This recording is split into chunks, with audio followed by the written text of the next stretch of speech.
Ne yapıyorduk da? Ne yapıyorsun? Sana kaldı bak. Sana kaldı bak. Hava bozuluşat. Hava bozuluşat bugün. Abi söyle. Şahit ama. Sana kadar bu sana. Şamala kadar şamala. Cağlı yağışa kutlu. Cağlı başa kutlu yağış. Sana kaldı bak. Ne yapacak bu? Çok gidecek.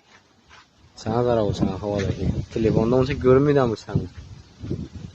Bak oldu bunlar. Kapkara bulduk sen tuttu ağzı bir başlıydı. Sen bir zaman taptak olup ayakta bir yiyincenin suyun kalacak bir yakıcı bir gelişinde.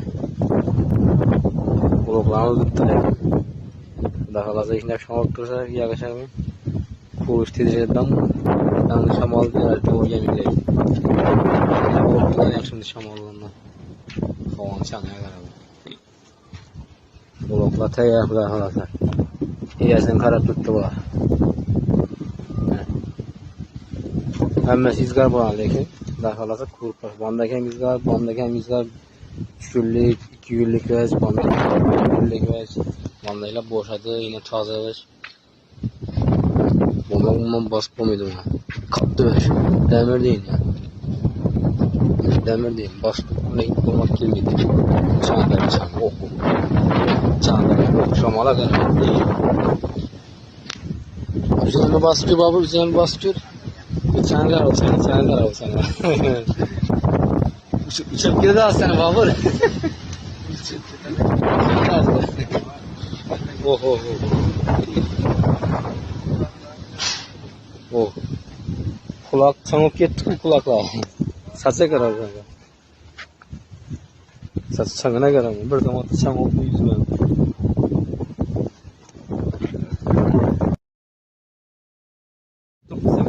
Vay güzel. Ben şimdi istiyoruz. Kulak hayırsa ben sana sıfatına.